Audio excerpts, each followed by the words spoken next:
Hai Mams, Assalamualaikum. Masih punya daging kurban? Nah, kira-kira enaknya daging kurban ini kita masak jadi apa ya? Ada ide?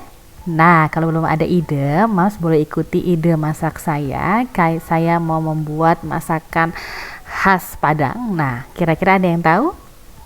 Seperti ini. Nah, sudah ada yang ingat? Sudah ada yang pernah makan? Ini pasti sering makan deh di warung Padang atau di rumah makan Padang. Nah, kali ini saya mau buat gulai cincang khas rumah makan Padang.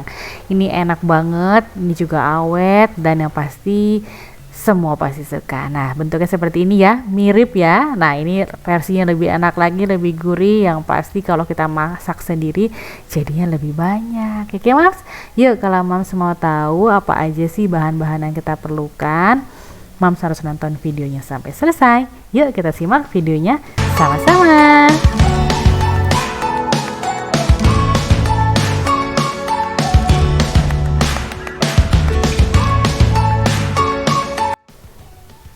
Oke Mams, ini dia bahan-bahan yang akan kita perlukan untuk membuat gulai cincang khas Padang ya. Cukup banyak, cukup lengkap, tapi juga nanti hasilnya juga enak banget. Oke, yuk kita lihat apa aja yuk bahan-bahan yang harus kita perlukan untuk membuat gulai cincang. Yang pasti yang pertama ada daging sapi, saya pakai 1 kilo ya, untuk versi 1 kilo. Kemudian ada serai, lengkuas, jahe, kunyit, daun salam, dan daun jeruk. Selanjutnya kita pakai seasoningnya 1,5 sendok teh garam, 1 sendok makan gula pasir, 1 sendok makan kaldu sapi, dan 1 sendok teh penyedap rasa. Oke, dan ini ada rempah-rempahnya, ada 150 gram cabai, ada bawang merah, bawang putih, kemiri, merica, jinten, dan ini saya pakai bumbu yang membubuk, saya pakai bumbu ngohyong. Selanjutnya saya punya santan 1,5 liter dari 1 butir kelapa. Oke, pertama-tama saya mau haluskan dulu merica butiran. Nah, kalau Mams nggak punya merica butiran boleh pakai merica bubuk saja. Ini saya mau blender aja ya. Merica, kemiri, bawang putih, bawang merah. Karena blendernya kecil saya cabenya terakhir. Tapi kalau Mams punya blender yang besar boleh langsung sekaligus dimasukkan juga. Tidak masalah. Kunyitnya kita juga blender.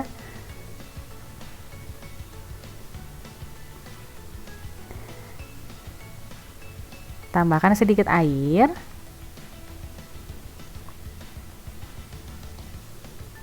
Dan langsung kita haluskan. Oke, ini jahenya juga kita ikut haluskan. Jadi yang tidak dihaluskan hanya lengkuas saja. Oke, dihaluskan sampai benar-benar mericanya ini halus, bercampur dengan bumbu yang lainnya. Oke, selanjutnya kita blender si cabenya ya. Kalau mau warnanya cantik, semakin merah gulainya, boleh cabai merahnya diganti cabai merah yang besar. Jadi warnanya cantik tapi rasanya tidak terlalu pedas ya, kalau masih punya anak-anak balita di rumah seperti itu. Cabenya boleh sesuai dengan selera. Kalau mau pedas sekali boleh sampai 200 gram. Saya pakai 150 gram. Ini sudah cukup pedas. Oke, kita juga haluskan cabai merahnya.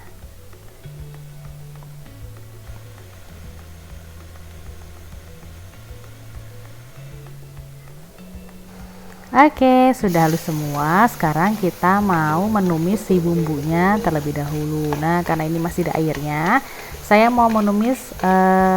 Ini saya mau hilangkan dulu kandungan air dari bumbu yang kita haluskan tadi pakai air, supaya nanti dia set bumbunya, baru kita kasih minyak, gitu ya. Oke, jadi ini bumbunya dimasak tanpa menggunakan minyak terlebih dahulu. Jadi supaya airnya ini set to set, habis tinggal si bumbunya aja. Dimasak pakai api kecil sedang ya. Nah, sampai seperti ini baru kita tambahkan minyak kurang lebih sekitar 3-4 sendok makan ya. Kali ini untuk versi 1 kilo daging. Nah, dagingnya diusahakan juga pakai daging campur ya. Ada daging yang bagusnya, maksudnya daging yang sengkelnya sama yang sandung lamurnya. Jadi nanti dia berlemak gitu cincangnya. Oke, saya masukkan jintennya yang bubuk sama bumbu ngohyong, karena biasanya kan pakai rempah seperti kapulaga, bunga lawang. Nah itu kan ini sudah masuk ke dalam bumbu ngohyong, jadi saya sudah langsung beli. Nah bumbu ngohyong ini bisa kita gunakan untuk macam-macam jenis menu masakan ya. Selain untuk juga masak ayam ngohyong, itu juga bisa untuk masak bumbu seperti ini. Jadi kita lebih praktis gitu ya, tinggal masukin aja, nanti jadi deh seperti kalio, jadi gulai, jadi rendang ya. Oke, ini kita masak. Masukkan juga lengkuas, daun salam, sereh, dan daun jeruknya. Dimasak sampai bumbunya benar-benar matang.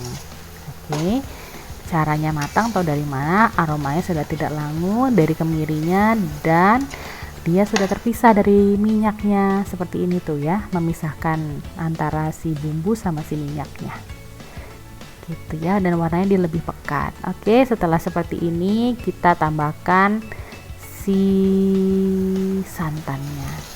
Ini kalau kelapanya besar banget cukup satu, tapi kalau kecil, saya punya kemarin kecil, jadi saya pakai 1,5. Jadi dijadikan santan 1,5 liter juga sampai 2 liter.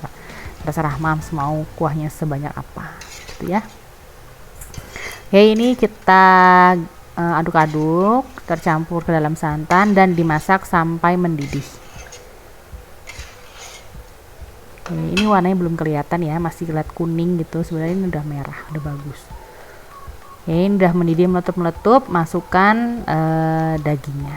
Ini memasaknya kurang lebih 1 jam dengan api kecil sedang ya, jadi supaya dagingnya tidak alot dan empuk, dan juga bumbunya meresap ke dalam dagingnya. Ini dagingnya dipotong kecil-kecil, kotak-kotak gitu ya, kurang lebih 1 cm cukup ya, 1 cm seperti itu.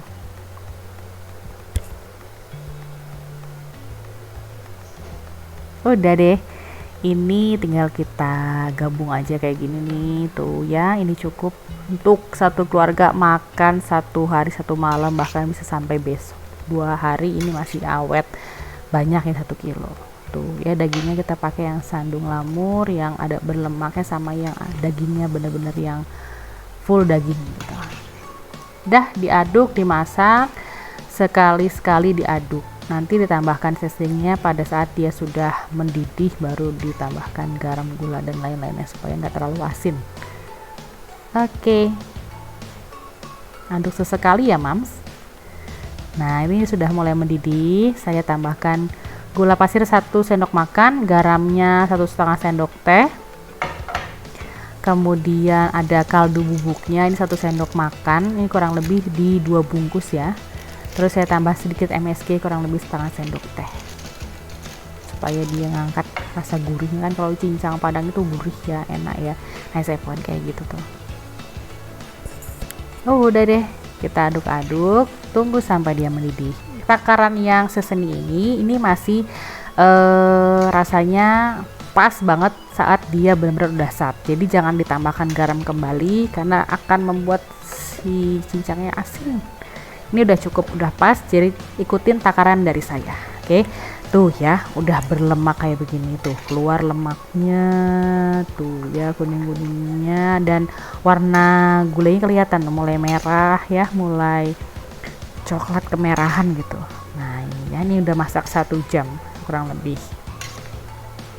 Wow, ini enak banget makan pakai rebusan daun singkong sama sambal hijau, udah cocok banget deh kayak di warung Padang. Ya, ini anak-anak juga senang, rasanya enak banget ya. Coba kita tes keempukan dulu setelah 1 jam seperti apa.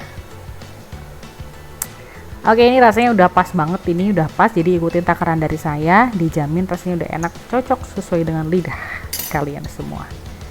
Oke, mau dimasak lagi biar agak empuk juga boleh, kalau mau kayak gini aja juga udah boleh. Udah deh, tinggal kita plating, siap kita makan daging kurban dimasak cincang khas Padang. Nah ini dia platingnya udah kayak gini. Saya mau taburin bawang goreng supaya lebih enak tuh ya, terus ditaburin sama daun bawang. Wah ini cocok banget dimakan pakai nasi hangat, bener-bener cocok ya, kayak gulainya orang Jawa lah seperti itu ya. Kalau ini gulai Padang. Nah tuh Ini persis banget kayak di rumah makan Padang. Bahkan ini rasanya lebih enak, dijamin deh. Oke? Ya, dicoba di rumah, bumbunya gampang, pokoknya masaknya juga gampang, tinggal kita bener bumbunya semua jadi satu, dimasak, diaduk-aduk, jadi deh kayak gini. Oke, Mams. Terima kasih ya. Jangan lupa boleh subscribe bagi yang belum subscribe, like, comment, share, dan aktifkan lonceng notifikasi untuk dapat video terupdate dari saya. Jangan lupa dicoba di rumah resep gulai cincang khas Padang ala Ibu Dian ya. Ini resep andalan dan rasanya enak banget, cocok dimakan kalau kita mau ada acara hajat besar atau dapat daging kurban Idul Adha. Oke, Mam, terima kasih. Sampai ketemu lagi di video-video selanjutnya. Assalamualaikum, bye-bye.